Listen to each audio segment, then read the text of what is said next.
Ito na yung mga nabuntang ko lahat. Hello mga idol, ngayong araw nga pala ito nakikipag-upahan ako magbunot ng niyog. Ayan o. Yan, yung mga nabuntan ko. Tapos ito yung bubuntang ko.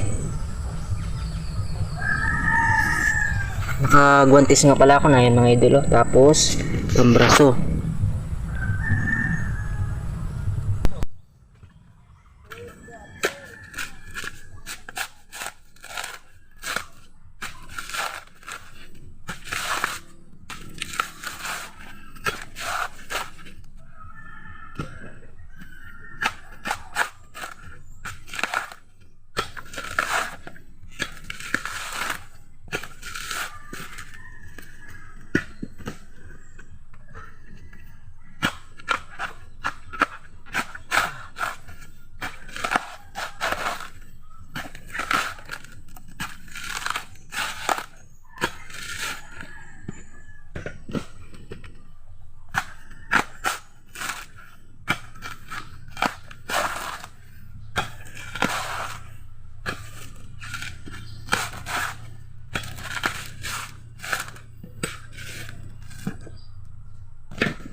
Tapos na nga pala ako dyan magbunot mga idol. Ito yung gatungan ko prasan nila. Tapos ito yung huli kong binunta na binabaak.